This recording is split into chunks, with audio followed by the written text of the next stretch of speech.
me examine a la luz de este mensaje de hoy. Vamos a orar. Señor, queremos preparar nuestros corazones para que tu palabra nos hable profundamente. Queremos preparar nuestros corazones para que tu palabra pueda, Señor, mostrarnos nuestra realidad delante de ti. Y te pedimos, Señor, que nos des primeramente toda la atención a tu palabra, pero que también, Señor, nos ayudes a recibir tu palabra con humildad. Señor, que no miremos a nadie más que a nosotros mismos mientras escuchamos estas palabras, que ni siquiera veamos al mensajero, que veamos el mensaje, que veamos lo que está escrito, que veamos que son palabras de nuestro Señor Jesús. Que no miremos al predicador, que miremos la Escritura y que tu palabra, Señor, hable con nosotros y nos haga ver nuestra condición. Y si es necesario, Señor, que traiga salvación a aquellos que puedan estar confundidos en cuanto a su vida espiritual. Pero obra, Señor, obra en nosotros, te lo pido en el nombre de Jesús. Amén y amén. Vamos a leer primeramente el texto. Mateo capítulo 7, versículos 21 al 23. Mateo capítulo 7, versículos 21 al 23 dice: No todo el que me dice Señor, Señor, entrará en el reino de los cielos, sino el que hace la voluntad de mi Padre que está en los cielos. Muchos me dirán en aquel día: Señor, Señor, ¿no profetizamos en tu nombre y en tu nombre echamos fuera demonios y en tu nombre hicimos muchos milagros? Y entonces les declararé: jamás os conocí. Apartaos de mí los que practicáis la iniquidad. Antes de desglosar este mensaje de hoy, quiero decir que mi mayor miedo, de verdad, mi mayor miedo es que pueda haber gente del Señor que sea débil y se pueda sentir mal en el sentido de que pueda confundir su debilidad con no estar en Cristo.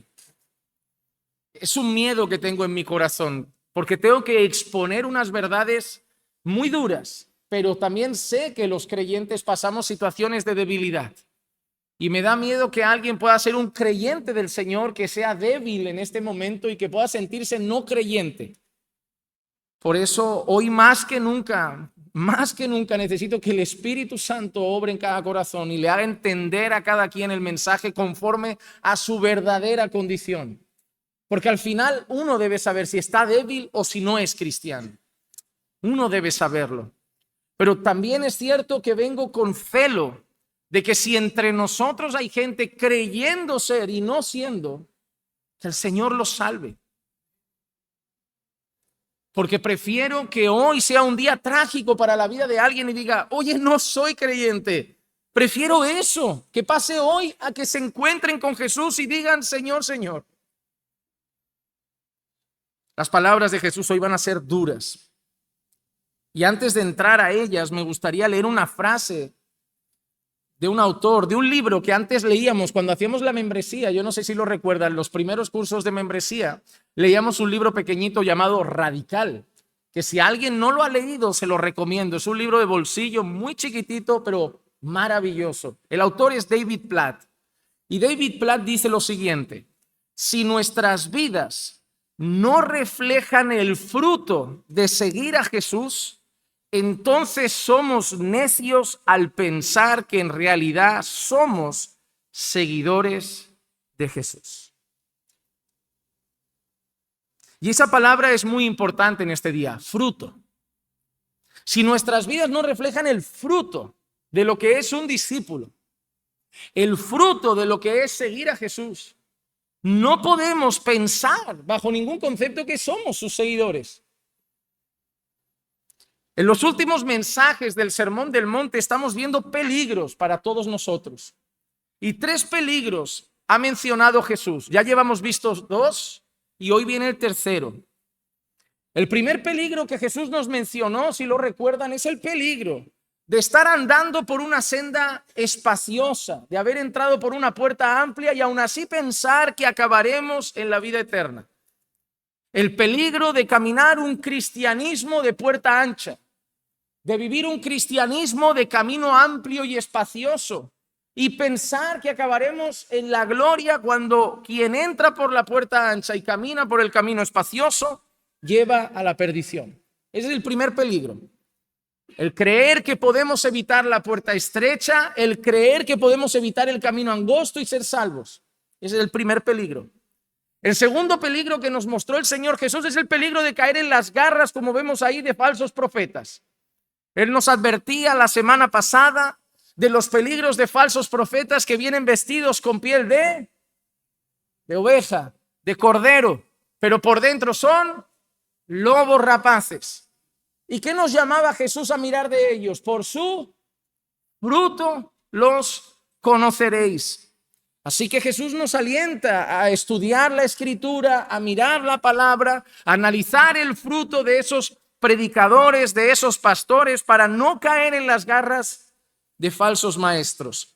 Y el tercer peligro, que es el que vamos a ver hoy, es el peligro de terminar en el infierno después de haber vivido una vida de prácticas religiosas. El peligro de terminar en el infierno después de haber vivido una vida cantando alabanzas, yendo a cultos, leyendo Biblia, sirviendo, limpiando, evangelizando, predicando, cantando, enseñando y acabar nuestros días condenados. Por eso titulé el mensaje de hoy: pasarán de la iglesia al infierno. En nuestra mente siempre pensamos que la gente tiene que salir del mundo. Y es cierto, el Señor llama a la gente a salir del mundo, a abandonar esta generación torcida y perversa y a convertirse al Señor. El Señor llama a las personas a salir de las tinieblas y ir a la luz. Pero corremos un peligro, y en este tiempo la iglesia evangélica parece que no lo tiene muy claro, y es el peligro de pensar que dejar ese espacio físico y entrar en este espacio físico significa haber dejado las tinieblas y haber venido a la luz. Y por eso creemos que por acabar nuestros días aquí dentro, ya no somos de ahí fuera. Pensamos que si tengo a mi chiquillo, a mi hijo aquí metido todos los domingos, sábados y semanas, mi hijo no es mundano. Pero tu hijo puede venir a todas las reuniones contigo y amar el mundo y las cosas de este mundo. Pensamos que lo importante es no te desvíes, pero mira qué interesante. A veces pensamos en alguien que hace mucho que no viene a la iglesia. ¿Y qué palabra nos viene a la cabeza? Se está desviando. Porque nosotros siempre relacionamos desviarse con salir de aquí. ¿Y cuántos están desviados dentro? ¿Y cuántos están aquí, pero no están en Cristo? El problema es que nosotros no lo sabemos ver. El de fuera se ve mucho, porque el de fuera deja el cuerpo de Cristo, abandona la congregación, va al mundo, va a prácticas pecaminosas, entonces es muy visible. Pero hay algunos que nosotros no vemos, que son los de dentro, porque vestimos como los que son de Cristo, cantamos como los que son de Cristo, entramos en una membresía de una iglesia como los que son de Cristo, conocemos alabanzas como los que son de Cristo, vamos a cultos como los que son de Cristo, terminamos nuestros días entre los que son de Cristo sin ser de Cristo. ¡Wow! Y eso es terrible. Es como uno que estuvo con apóstoles sin ser apóstol.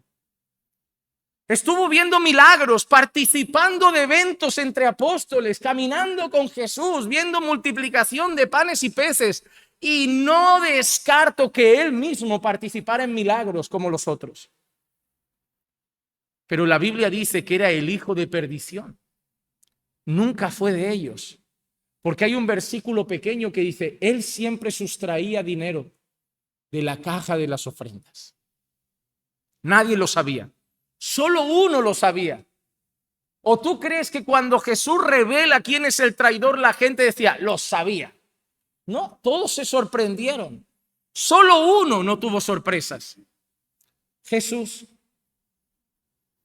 El día del juicio, solo uno no tendrá sorpresas. El juez. Porque el juez ve el corazón. El juez discierne las intenciones. El juez ve hasta lo que está oculto a los hombres. Para Jesús no habrá sorpresas, pero para nosotros sí habrán sorpresas. Hoy quiero desglosar este pasaje y con todos que veamos 3 características de personas que pasarán desde la iglesia al infierno. Mira qué mensaje tan dulce el de hoy. 3 características de personas que pasarán de la iglesia al infierno. Primera característica, esas personas llamarán a Jesús Señor. Pasarán de la iglesia al infierno y llamarán a Jesús Señor. Y eso es lo que vemos en Mateo 7, el versículo 21. No todo el que me dice, Señor, Señor, entrará en el reino de los cielos, sino el que hace la voluntad de mi Padre que está en los cielos. ¿Qué nos enseña primeramente la expresión Señor, Señor? No todo el que me dice Señor, Señor entrarán en el reino de los cielos. Yo destaco 2 cosas que me enseña esa frase. Número 1, que profesan una fe en Jesús como Señor. Y tú dirás, eso no es serio. Sí lo es, porque eso no son los musulmanes. Para los musulmanes, Jesús, ¿qué es? Un profeta. No es el Señor. Estos no son los testigos de Jehová, hermanos. Para ellos Jesús no es el Señor. Estos no son ateos. Estos no son otras religiones que consideran a Jesús un semidios, o que consideran a Jesús un profeta, o que consideran a Jesús un mártir. Esto es el cristianismo que llama a Jesús Señor. Es gente que reconoce su señorío, no que es un profeta, no que es un buen hombre, no que es un mártir. Es gente que reconoce que Jesús es Señor. Porque la palabra que aparece ahí, Señor, Señor, no la voy a pronunciar bien, pero es como la palabra Kyrios. Ahí la tienen escrita. Esa palabra en griego es una palabra que en hebreo suele utilizarse también para referirse a Adonai. ¿Le suena? A Yahvé, ¿le suena? La palabra que aparece aquí en griego, en Señor, Señor, es la palabra que se refiere a Jesús como Dios, soberano, omnipotente. Entonces son personas que reconocen que Jesús es Dios. Son personas que le preguntas, ¿quién es Jesús? Y te dicen, Él es Dios. Él es el Cristo, el Hijo del Dios viviente. Él es el Señor. Él es Adonai. Él es el Todopoderoso. Él es Dios, creador. Así que hacen una profesión de fe teológicamente correcta. Pero yo me hago preguntas. Mientras yo miro este texto, me hago preguntas. ¿No es cierto que debemos confesar a Jesús como Señor para ser salvos? ¿No somos llamados a confesar que Jesús es el Señor si queremos ser salvos? Romanos capítulo 10, versículo 9. Que si confiesas con tu boca a Jesús por Señor y crees en tu corazón que Dios lo resucitó de entre los muertos, serás salvo. Que si confiesas con tu boca que Jesús es Señor, serás salvo. Romanos 10:13. Porque todo aquel que invoque el nombre del Señor será. Por eso hay mucha gente evangelizando. ¿Y qué le dice a las personas? Confiesa que Jesús es el Señor. ¿Verdad? Queremos que reconozcan que Jesús es el Señor. Queremos que crean en Jesús como Señor y Salvador. Pero hay un problema. Esta gente que será rechazada dice Señor. Confiesan a Jesús como Señor. Ahora, yo me hago otra pregunta. ¿No dice la Biblia que para confesar que Jesús es el Señor solamente se puede por obra del Espíritu Santo? Primera de Corintios capítulo 12, versículo 3 dice: por tanto, os hago saber que nadie hablando por el Espíritu de Dios dice Jesús es anatema, Y nadie puede decir, Jesús es el Señor. ¿Qué dice? Nadie puede decir, Jesús es el Señor, excepto por el Espíritu Santo. Por eso, cuando Jesús habla con sus discípulos y le pregunta, ¿quién dicen los hombres que soy? Unos dicen que eres un profeta, unos dicen que eres fulano, pero vosotros, ¿quién decís que soy? ¿Qué dice Pedro? Tú eres el Cristo, el Hijo del Dios viviente. ¿Y qué responde Jesús? Bien has dicho, Pedro, pero esto no te lo ha revelado carne ni sangre, sino mi Padre que está en los cielos.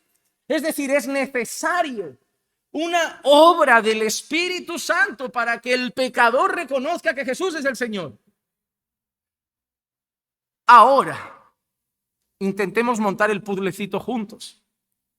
Los pecadores deben reconocer que Jesús es el Señor. Los pecadores deben confesar el señorío de Cristo. Los pecadores deben decir que Jesús es Dios, Jesús es el Señor, y reconocerlo como su única esperanza de salvación y confesar con su boca el señorío de Cristo. Y también es cierto que la única oportunidad de que un pecador crea verdaderamente que Jesús es el Señor es por obra del Espíritu Santo. Pero al mismo tiempo hay una realidad.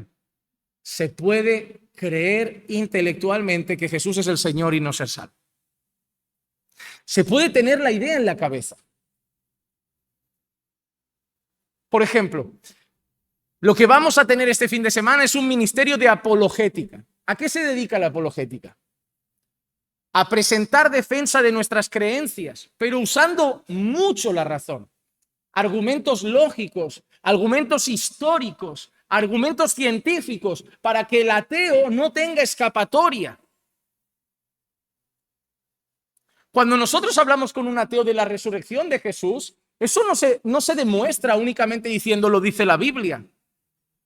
Hay testigos, hay libros, hay escritos, hay gente que dio su vida literalmente por eso. Abogados profesionales han analizado los testimonios y dicen que sería una locura que tanta gente sea capaz de morir por una mentira. Hay fuentes fiables de la resurrección de Jesús. Hay más testigos de la resurrección de Jesús que de cosas que la gente da por hecho en nuestra sociedad. Pregúntale a las personas cuántos han sido testigos de la evolución de algún animal. Ninguno. Pregúntales cuántas fuentes hay de esa evolución, más allá de Darwin y sus teorías. Pero pregúntale a la historia cuánta gente habló de Cristo resucitado.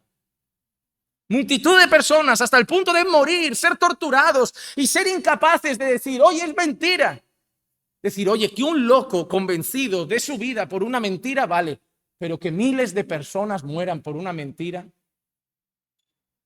Hay argumentos de peso.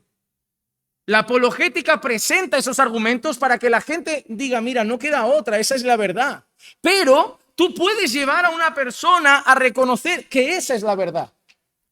Por ejemplo, hay un libro muy interesante, creo que se llama Más que un rabino o Más que un carpintero, Más que un rabino creo que es, de César Vidal, si no me equivoco. ¿Es un rabino o es un carpintero? Un rabino, más que un rabino. Entonces, el fin es presentar argumentos para llevar a las personas a creer que Jesús no fue solo un hombre, no fue solo un profeta, no fue solo un maestro, no fue solo un líder espiritual, es el Señor. Y podemos llevar a una persona a que intelectualmente diga, por esto, no nos queda otra que reconocer que Jesús es Dios. Que Jesús es Dios. Así que se puede profesar intelectualmente que Jesús es Dios y no ser salvo. Eso es distinto a profesar de corazón y con una fe genuina el señorío de Cristo, que es una obra que solo puede hacer el Espíritu Santo. Aquí puede haber un montón de personas que en su mente están convencidos que Jesús es Dios, que creen en Jesús y que creen que Jesús es el Señor y no son salvos. Y la evidencia es que no sé si se han olvidado, pero los demonios también creen que Jesús es el Señor. Es una frase fea a lo mejor, pero los demonios también creen en Jesús. En Santiago capítulo 2, versículo 19 dice, ¿tú crees que Dios es uno? haces bien. También los demonios creen y tiemblan. También los demonios creen y tiemblan. ¿Qué hacen los demonios? Creen y tiemblan. ¿Saben ese tiemblan a qué viene a sentido?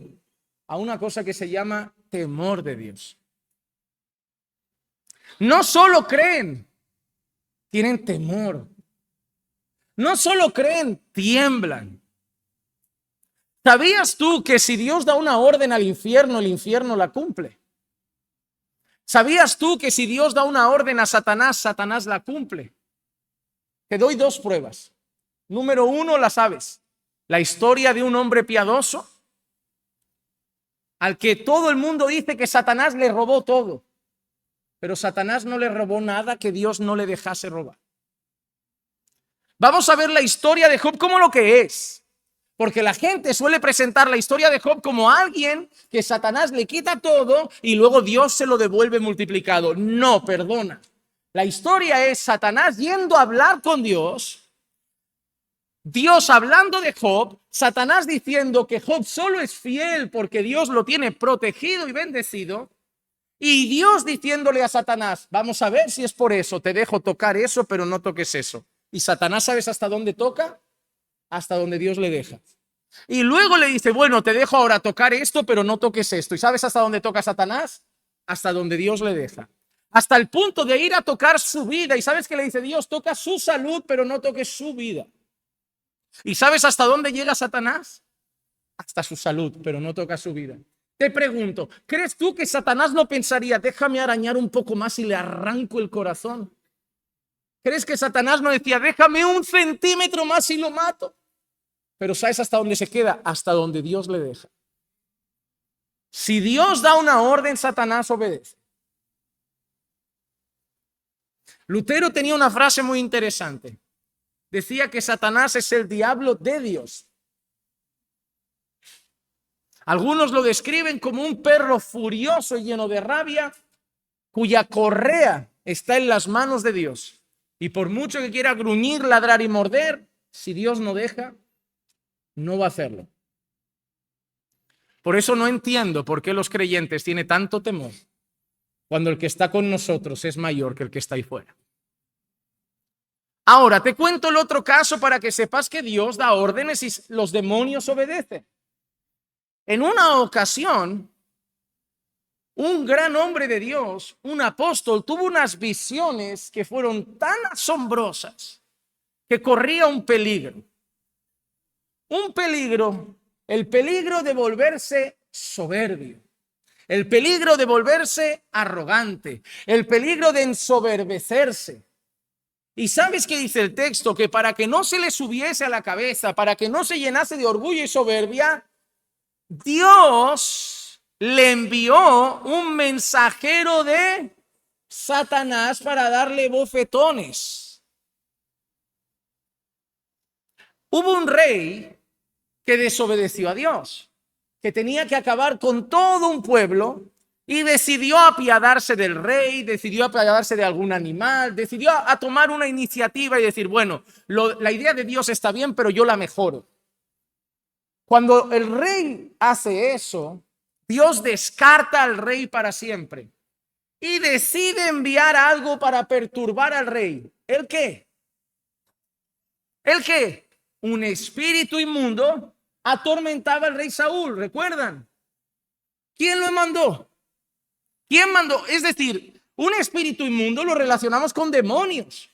¿Pero quién lo mandó? Dios. Dios es soberano sobre cielo, tierra e infierno. Dios es soberano sobre todas las cosas, amado hermano.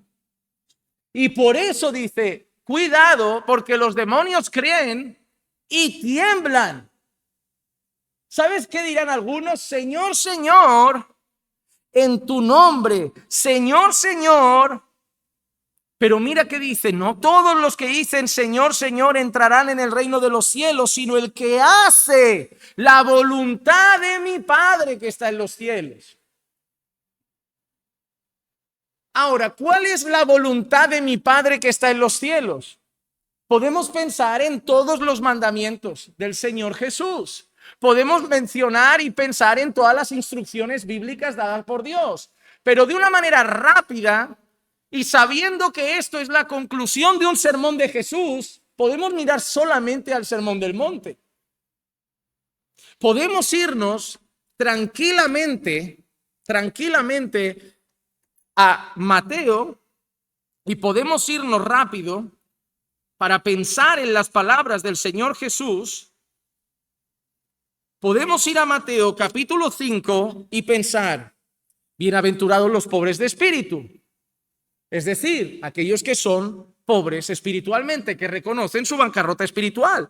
Bienaventurados los que lloran, aquellos que lloran arrepentidos por sus pecados. Bienaventurados los humildes, aquellos que son humildes. Bienaventurados los que tienen hambre y sed de justicia, aquellos que quieren hacer la voluntad de Dios. Bienaventurados los misericordiosos, bienaventurados los de limpio corazón, bienaventurados los pacificadores, los que procuran la paz. Ahí empiezas a ver la voluntad de Dios.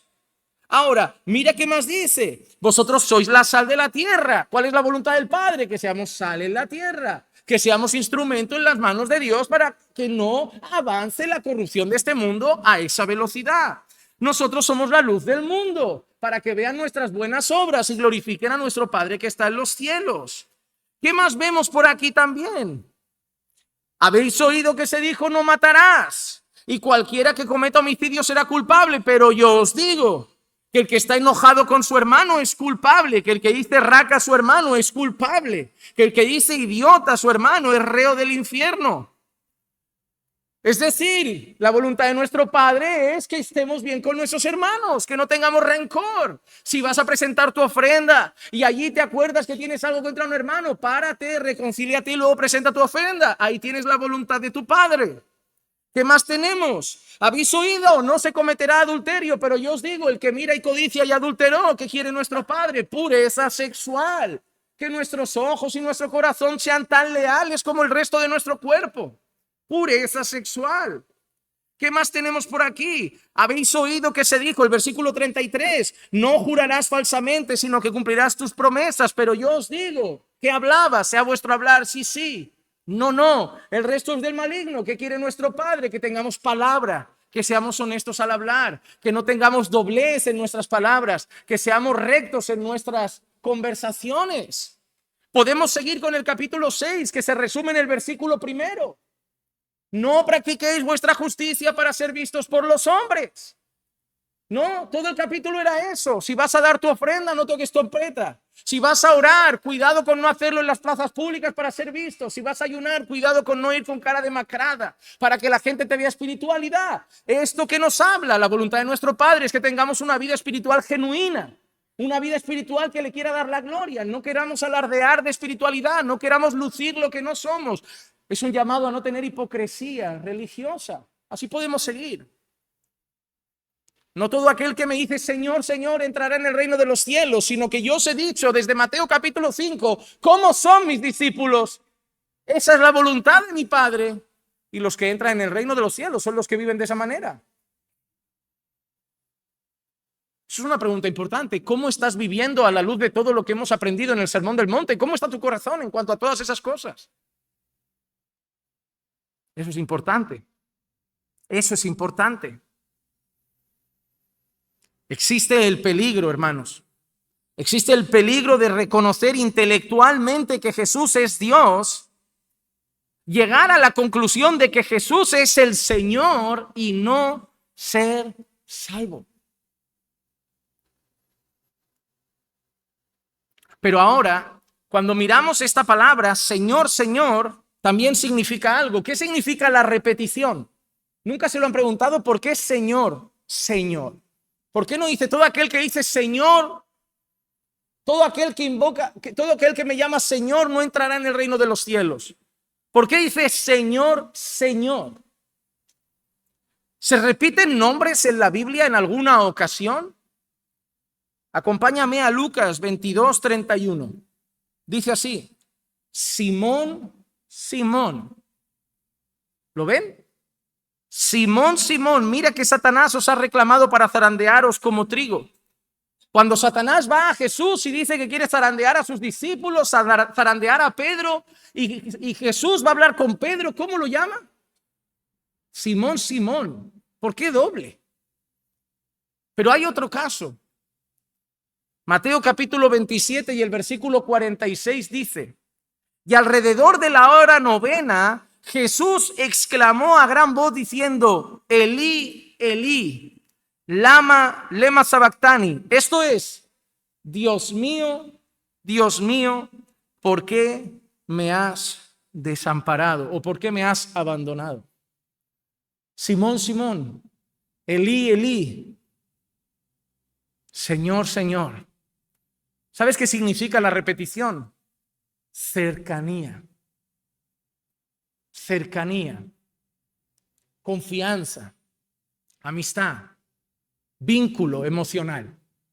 No es un extraño para mí, no es un desconocido de la calle, no es alguien lejano, es alguien con quien siento un vínculo, es alguien con quien siento cercanía. Es mi discípulo Pedro, al que cariñosamente le digo: Simón, Simón. Es mi padre al que le digo: Dios mío, Dios mío. Y es Jesús al que digo: Señor, Señor. ¿Sabes qué significa? Que existe el peligro de sentirte vinculado o cercano a Jesús y terminar siendo condenado. Fuerte esto ya. Porque antes dices: vale, lo llamo Señor, lo tengo en mi cabeza, pero no siento nada en mi corazón por él. Pero ahora se pone peor. No es que si le llamas Señor, Señor, es que tienes cercanía, te sientes cercano. Puedes no estar en Cristo y sentirte cristiano. Puedes no conocer a Jesús y tú decir: no, Jesús y yo tenemos una relación. Te digo una evidencia de esto. Hace mucho tiempo escuché una entrevista de un conocido cantante. Yo no sé qué habrá sido de este hombre, seguirá cantando, supongo. Se llama Camilo, creo que es colombiano. Se casó con una tal Eva Luna. Ese hombre decía que era cristiano. Ese hombre decía que para él Jesús es Dios. Ese hombre decía que la gente no podía juzgar su vida y su relación con Dios porque él no era religioso, él era espiritual. Y él tenía una relación de amistad y cercana con Jesús. Ahora, mira la vida de Camilo. ¿Te parece creyente?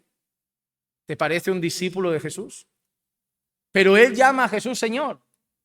Y él está convencido de que él tiene una relación personal con Jesús. Ahora, me hizo mucha gracia. Hay un bueno, no sé si es un estafador, no le voy a llamar lo que no sé, pero hay un chico español que se ha hecho muy famoso en redes por hacer un curso, enseñar a gente a ganar su millón y hacerse rico.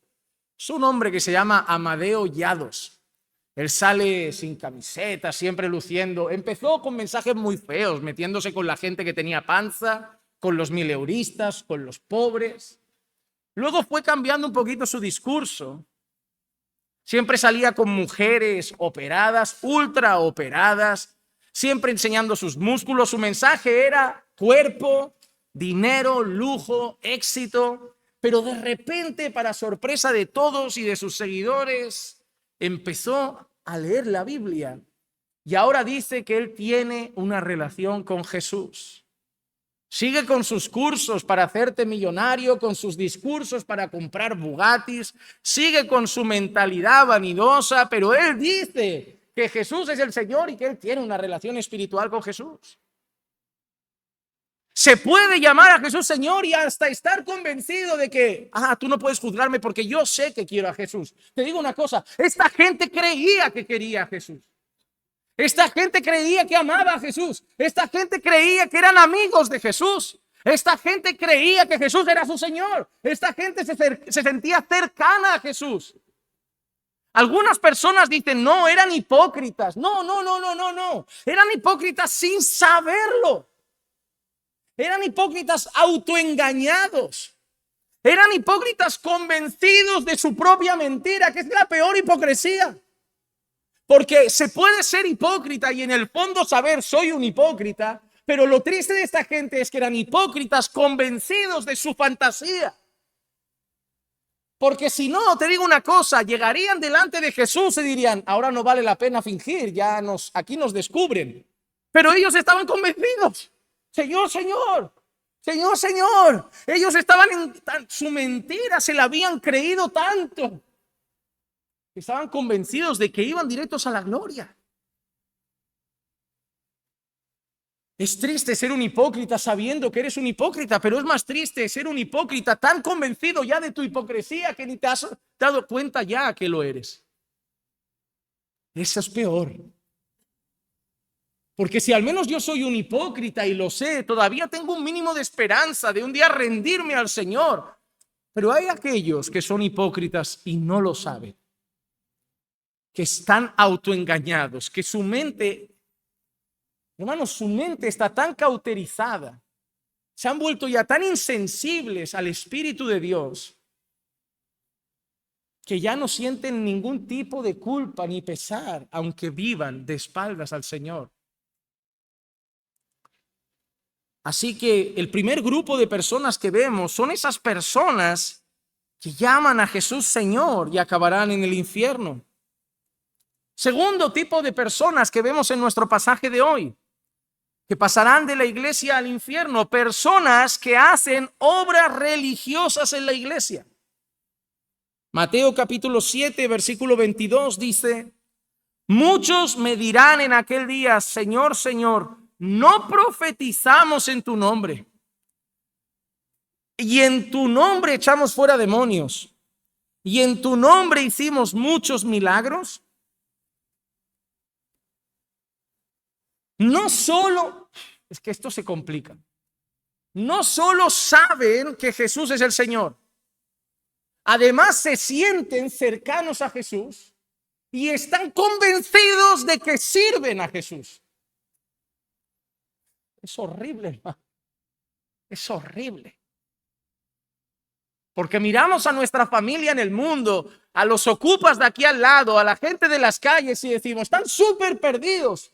Pero tú ves este cuadro, saben que Jesús es el Señor, se sienten cercanos a Jesús y creen que son sus siervos y viven haciendo cosas para Jesús.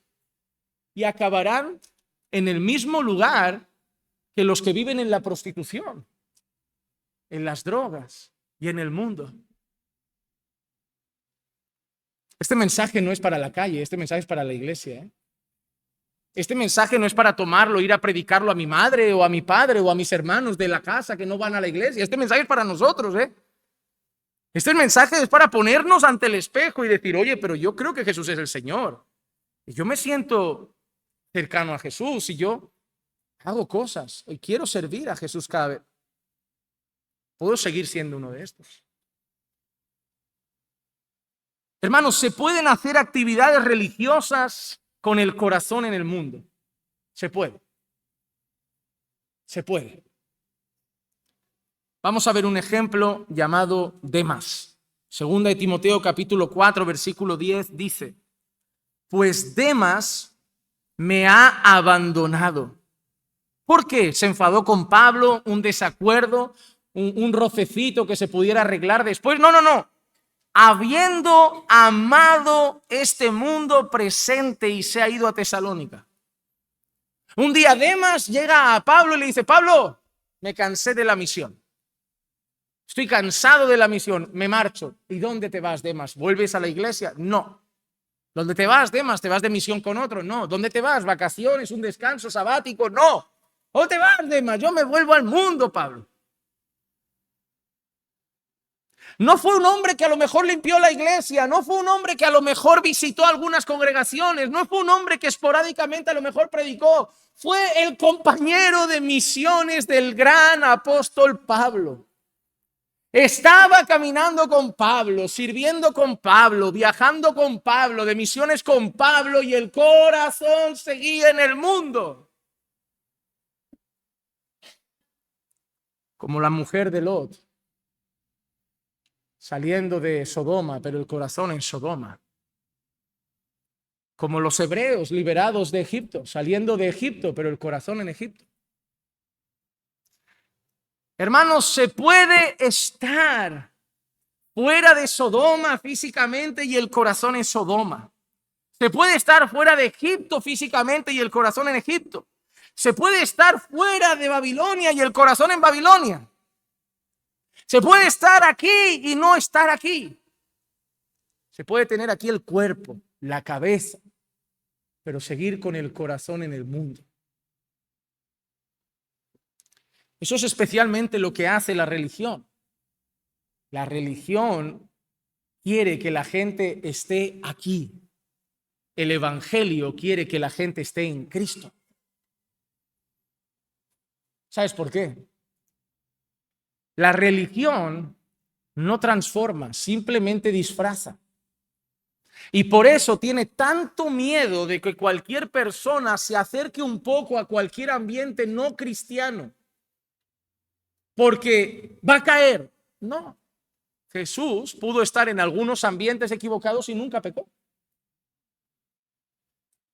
A no ser que sea un mundano disfrazado que si lo sueltas en una plaza mundana se va a sentir en casa, no deberías tener miedo. Hay gente que por causa del evangelio supuestamente ya no tiene relación casi con su familia. ¿Por qué? Son mundanos. Ya ahí. Solo te relacionas con cristianos. ¿Quién va a evangelizar a tu familia? ¿Quién va a evangelizar a los tuyos? Ya, pero me invitan a comer y hay un vino en la mesa, ¿no bebas? Me invitan a comer y mi padre fuma, ¿no fumes?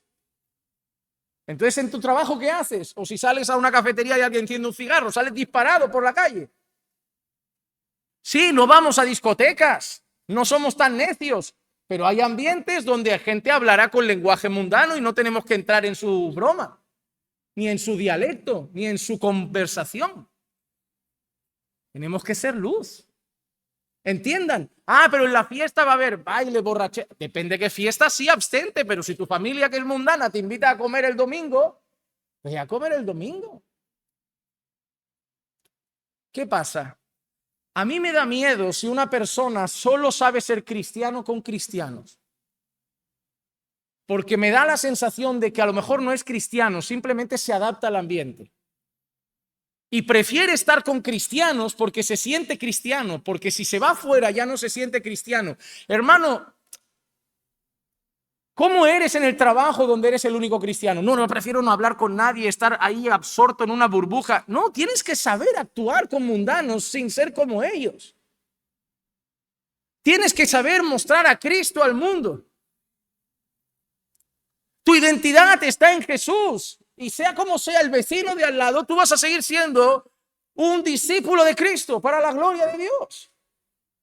Sabrás de qué reír y qué no reír. Sabrás qué hablar y qué callar. Sabrás qué contestar y qué no contestar. Sabrás cómo actuar. Sabrás cuándo estar y cuándo no ir. Sabrás en qué ambiente aparecer y qué ambiente evitar. Sabiamente sabrás estar.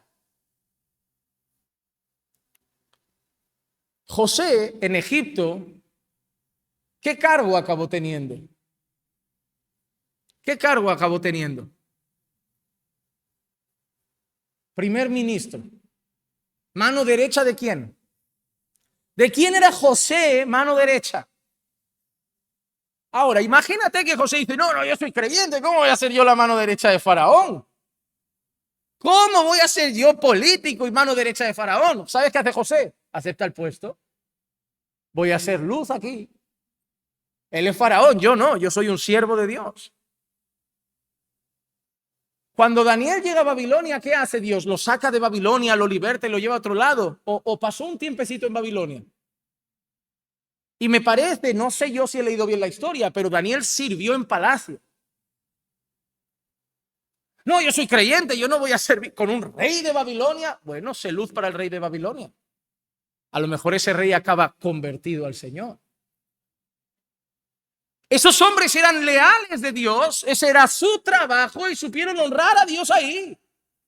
Ellos no comían comida sacrificada a los ídolos, ellos no participaban de culto pagano, ellos iban a hacer su trabajo y lo hacían para la gloria de Dios. Ellos podían trabajar para Faraón siendo hijos de Dios. Porque cuando uno sabe quién es, el jefe no lo cambia, el compañero de trabajo no lo cambia, el vecino no lo cambia, el amigo no lo cambia, porque uno sabe quién es, sabe que es de Cristo. Pero si nos da tanto miedo acercarnos a personas no creyentes, o si cuando estamos con no creyentes nos adaptamos a ellos, es cuando hay que hacerse una pregunta. ¿Es mi fe simplemente algo que tiene que ver con el ambiente donde estoy? Tu hijo. Vamos a dar ejemplo de hijos de gente de la iglesia. ¿Cuántos jóvenes llegan aquí, los padres inocentemente creen que eran creyentes? Y de repente, cuando empiezan a crecer, 14, 15, 16, 17, los padres, sorpresa, sorpresa, sorpresa. El niño ya no quiere ir a la iglesia, el niño está contestón, el niño está rebelde, le he encontrado mirando cosas que no debía, escuchando música que no debía. ¿Y qué esperabas? Ah, pero yo lo crié en la iglesia, lo llevé a la iglesia, él no quiere estar ahí. Tu hijo no es el que ahora estoy viendo aquí. Ahora se está aquí comiendo las uñas, mirando al techo. Tú lo ves aquí, pero tu hijo está deseando que acabe. O incluso a lo mejor puede sentir interés. Pero ¿sabes quién es tu hijo? Tu hijo no es el que está aquí. Tu hijo no es el que está contigo. Tu hijo es el que está con los amigos del colegio. Ese es él. Y no me vengas con lo... Es que le influencian mal. Ese es él. Eso es lo que le gusta. La música de sus amigos, las conversaciones, las groserías. Ese es él. Ese es él. En la iglesia todos parecemos creyentes. En el trabajo, ¿quiénes somos? En la calle, ¿quiénes somos? Con los vecinos, ¿quiénes somos? Esos somos nosotros. Esos somos nosotros. Demas estaba con Pablo, pero el corazón de Demas seguía en el mundo. Recuerda, amado hermano, que hasta los falsos maestros harán obras religiosas, hasta los falsos maestros. Mateo 24, versículo 24 dice, porque se levantarán falsos cristos y falsos profetas y mostrarán grandes señales y prodigios para así engañar, de ser posible, aún a los escogidos. Los falsos cristos, los falsos profetas, los falsos maestros, ¿sabes qué harán? Predicarán campañas evangelísticas, cultos, abrirán iglesias y mira que mostrarán incluso señales y prodigios.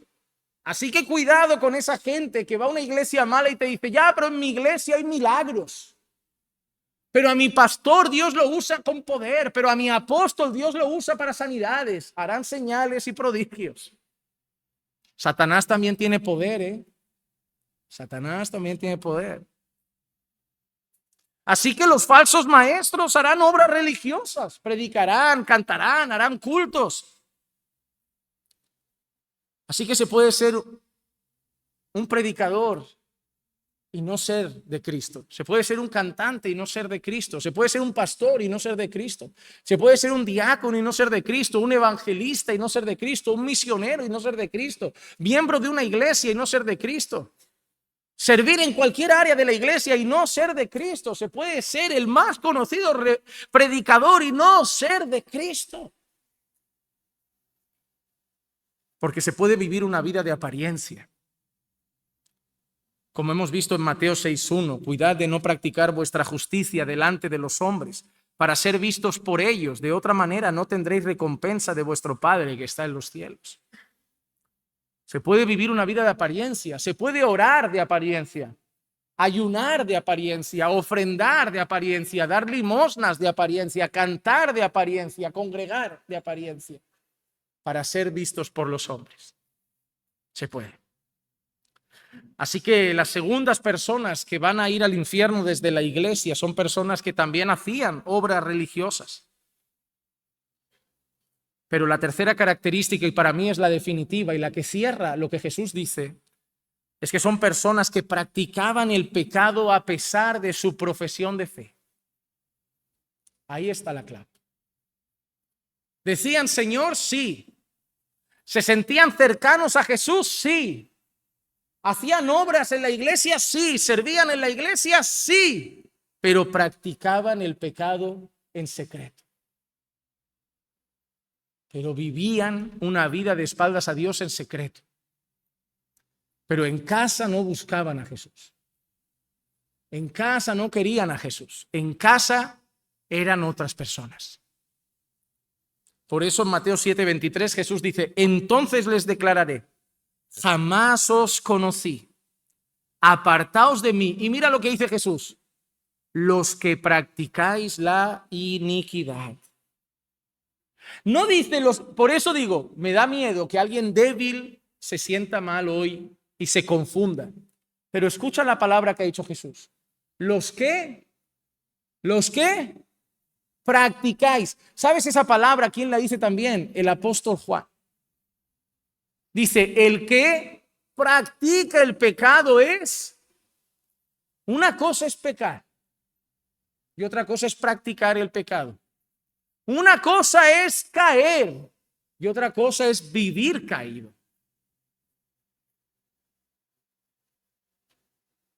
El cristiano puede caer en depresión, pero no es una persona depresiva. El cristiano puede caer en incredulidad, pero no es un incrédulo. El cristiano puede un día caer en un pecado de inmoralidad, pero no es un inmoral. El cristiano puede caer un día en una mentira, pero no es un mentiroso. El cristiano puede caer un día en el orgullo, pero no es un orgulloso. El cristiano puede caer en pecados, pero no es su conducta, carácter, identidad, no es su práctica. Esa es la palabra. Practicáis la iniquidad. Es decir, me llamáis Señor, creéis que sois amigos míos, hacéis cosas en la iglesia, pero ahora salgamos de la iglesia, miremos fuera de la iglesia, miremos vuestra vida íntima y preguntemos, ¿hay práctica de pecado? Esa es la pregunta. ¿Hay como un Judas que llamaba a Jesús Señor, que sabía que era el Señor, que se acercaba al Señor hasta darle un beso en el rostro como un amigo, que practicó obras religiosas, pero que en secreto cogía moneditas de la caja de las ofrendas? Esa es la pregunta. ¿Qué haces en secreto? ¿Cómo vives en lo privado? ¿Qué hay en tu corazón? ¿Cómo andas de sentimientos hacia el prójimo? ¿Qué ven tus ojos en el móvil? ¿Qué miras secretamente en internet? ¿Qué conversaciones tienes con personas que no son tu esposa o tu esposo? ¿Cómo andas de rencor, de rabia, cuando eres llamado a ser misericordioso y pacificador? ¿Cómo andas de chisme y murmuración, cuando eres llamado a amar, honrar y hablar con gracia? ¿Cómo andas de ira, de prepotencia, de soberbia y de arrogancia?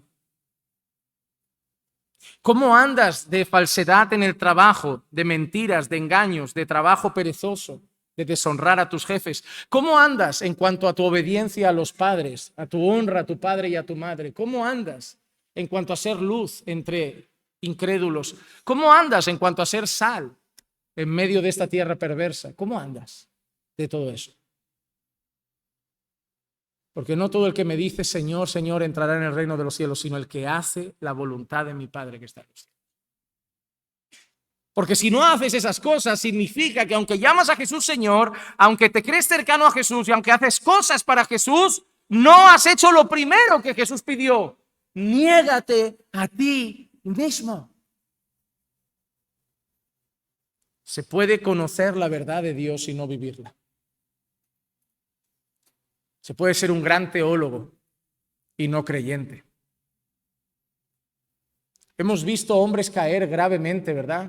Hace no mucho, el último gran predicador, creo que fue Steve Lawson. Y no fue una caída en adulterio, sorprendió que fueron tiempos y tiempos de relación con esa joven.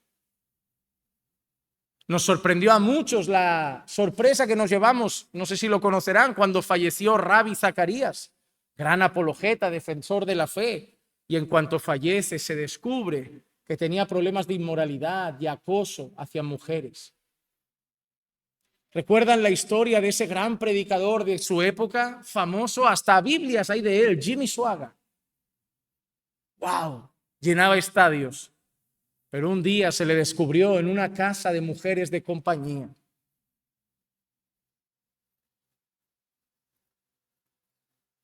Así podemos seguir. Algunos se han arrepentido de sus actos, otros han acabado en el mundo y otros acabarán entre nosotros. Celebraremos en su funeral que están con el Señor. ¿Te imaginas qué diremos de algunos? Nos adelantó el hermano. Hoy es fiesta. Hoy los que sufrimos somos nosotros porque el hermano está con Dios. Y el hermano quizá gritando, no estoy ahí, no estoy ahí. Pero nosotros no lo sabemos, porque nosotros sabéis que vemos el Señor, Señor, porque entre nosotros hablamos de Jesús como Señor. ¿Sabéis que vemos? Vemos que somos amigos de Jesús, le cantamos. ¿Nosotros qué vemos? Vemos que congregamos. Y vemos que servimos, unos predicamos, otros limpian, otros visitan hermanos, otros ayudan. O sea, es lo que veremos y por eso nosotros despediremos a un hermano. Pero el que veía el corazón, el que veía lo íntimo y lo secreto, le dirá, apártate de mí. ¿Qué palabras, eh? ¿Qué palabras? Porque es hermoso leer. Dice la palabra que todo lo que venga a mí de manera alguna lo echo fuera. ¿Eso es quién lo dice? Jesús. Pero en el día del juicio echará mucho fuera. Dirá, tú no, tú apártate. El tiempo de venir a mí era antes. Ahora ya es demasiado tarde. Se puede conocer la verdad y no vivirla. ¿Recuerdan lo que dice Santiago 1, 21 y 22? Por lo cual, desechando toda inmundicia y todo resto de malicia, recibid con humildad la palabra implantada que es poderosa para salvar vuestras almas. Sed hacedores de la palabra y no solamente oidores que se engañan a sí mismos. ¿Quién se engaña? ¿Quién se está engañando si sale de los cultos y no vive la palabra? ¿Quién se engaña si va a una iglesia de sana doctrina y no vive esa doctrina? ¿Quién se engaña? Uno mismo. Por eso te digo que ¿quién es el peor hipócrita? El que ni sabe que lo es, el que se engaña a sí mismo. El que se sigue convenciendo, no, es un fallo, pero yo soy de Cristo. No, eso es mi carácter, pero yo soy de Cristo. Eso es mi lucha, pero yo soy de Cristo. Es el que se engaña a sí mismo, ese es el peor hipócrita. El peor hipócrita es el que sale después de escuchar palabra que confronta. Oh, pastor, qué palabra. Oh, pastor, qué fuerte. Hoy el mensaje duro. Y se sigue yendo, recibiéndola, aceptándola. Amén, palabra de Dios. Y no hay cambio. Solo se engaña a él. Solo se sigue engañando él. Santiago 2:26 dice, porque así como el cuerpo sin el espíritu está muerto, así también la fe sin obras está muerta. Si dices Señor y no hay obras, está muerto. Si haces obras de religiosas, pero no hay obras de fruto, está muerto. Pero Juan Manuel, entonces la salvación es por obras. No, la salvación no es por obras. Gálatas 2:16. Sabiendo que el hombre no es justificado por las obras de la ley, sino mediante la fe en Cristo Jesús. También nosotros que hemos creído en Cristo Jesús para que seamos justificados por la fe en Cristo y no por las obras de la ley, puesto que por las obras de la ley nadie será justificado. Entonces, la salvación no es por obras. Efesios capítulo 2, versículo 8 al 10. Porque por gracia habéis sido salvos por medio de la fe, y esto no es de vosotros, sino que es don de Dios. No por obras para que nadie se gloríe, porque somos hechura suya, creados en Cristo Jesús para hacer buenas obras. Y esas son las tres palabras más importantes para ti, hermano. Por medio y para. Por gracia, por medio de la fe y para buenas obras. ¿Somos salvos por obras? No. ¿Hay que hacer obras para ser salvos? No. ¿Y por qué Jesús habla de una vida de pecado? Es decir, una vida que no hay obediencia, que no hay santidad. La santidad no es el camino a la salvación. La obediencia no es el camino a la salvación. La obediencia es la evidencia de la salvación. No vivimos en santidad para ser salvos, amado hermano. Vivimos en santidad porque somos salvos. Y si no vivo en santidad, no me voy a salvar. Si no vivo en santidad, es que nunca lo fui. Se perdió por no vivir en santidad. No. Se perdió porque nunca creyó verdaderamente en Jesús. Porque si hubiera creído verdaderamente, hubiera habido buen fruto. ¿Cuál es el mayor de todos los mandamientos? Cuando le preguntaron a Jesús por el más grande mandamiento, ¿cuál fue? ¿Cuál fue, hermanos? Amar al Señor tu Dios con todo tu corazón, con toda tu mente, con todas tus fuerzas, con todo tu ser. Entonces, ¿sabes lo único que Jesús quiere de ti? Que creas en Él y lo ames. Pero ¿cómo entiende Jesús el amor? Juan 14:15. Si me amáis, guardaréis mis mandamientos. Y ahora, mira qué interesante. No dice, si me amáis, guardad mis mandamientos. Dice, si me amáis, guardaréis mis mandamientos. ¿Sabes lo que significa? Si me amas, ya los estás guardando. Porque la prueba de tu amor hacia mí es la obediencia. Cuando Dios decía al pueblo, este pueblo no me ama, ¿cómo Dios lo sabía? Se hace ídolos, peca contra mí, me da la espalda. ¿Cómo sabía Dios, este pueblo no me ama? No me obedece. No me obedece. Por eso, la pregunta más aterradora que hoy nos hace Jesús a nosotros, hermanos, es esta que está en Lucas 6:46. ¿Y por qué me llamáis Señor, Señor, y no hacéis lo que yo digo?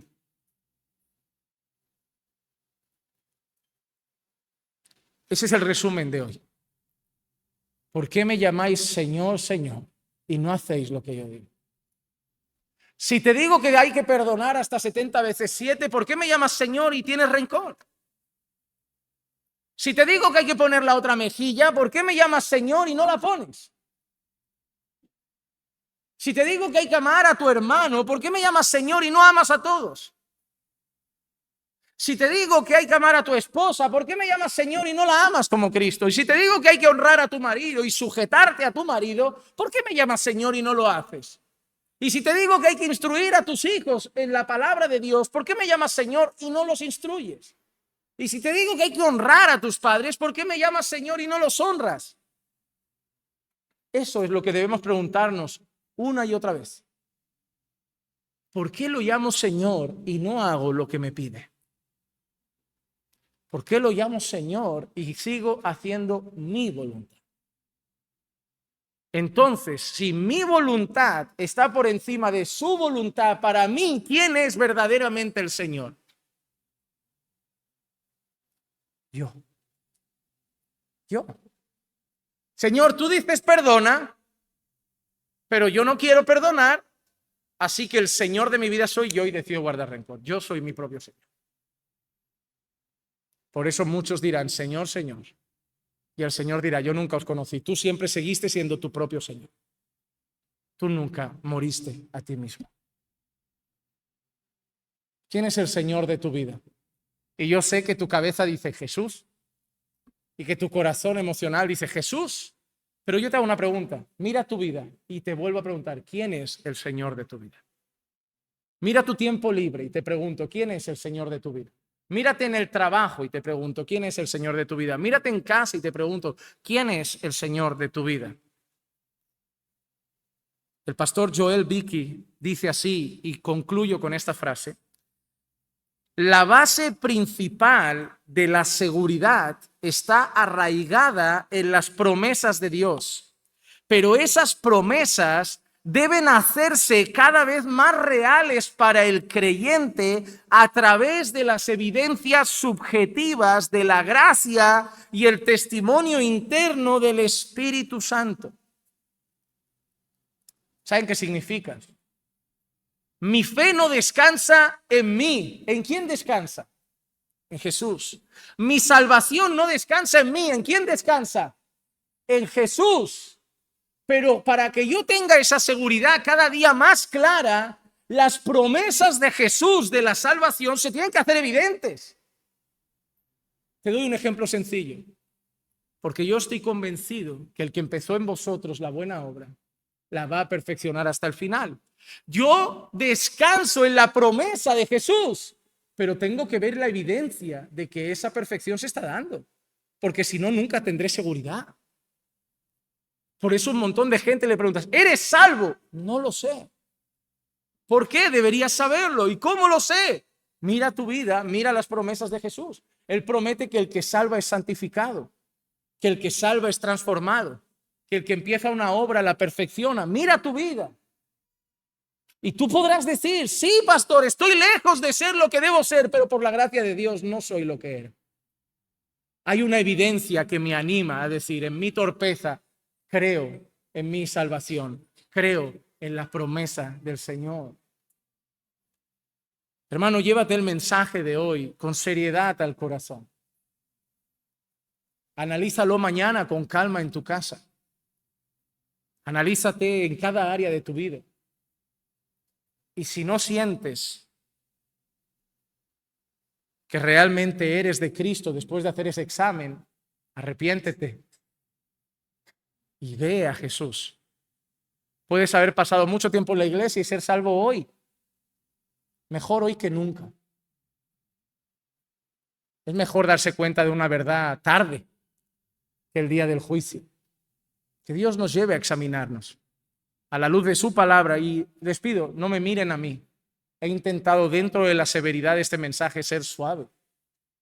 Pero miren la palabra, porque no son mías. Son serias y solemnes palabras del Señor Jesucristo a sus seguidores. Porque Jesús no quiere seguidores, quiere discípulos. Oremos. Señor, te damos gracias por tu palabra, que hoy sirve como alerta, como aviso, como una alarma para nuestros corazones. Y te pido que nos ayudes a cada uno de nosotros a examinarnos con humildad. Si alguien está débil en la fe, Señor, que esto no lo hunda, sino que le anime también a buscarte más, Señor. Pero que tengamos un examen genuino de nosotros mismos. Y si en algo no vemos, Señor, que realmente te podamos llamar, Señor, con plena conciencia, llevarnos a un arrepentimiento sincero y genuino y a una fe verdadera que mañana dé fruto, porque la fe sin obras es muerta. Que tu palabra hoy pueda obrar en el corazón de todos, según tu voluntad.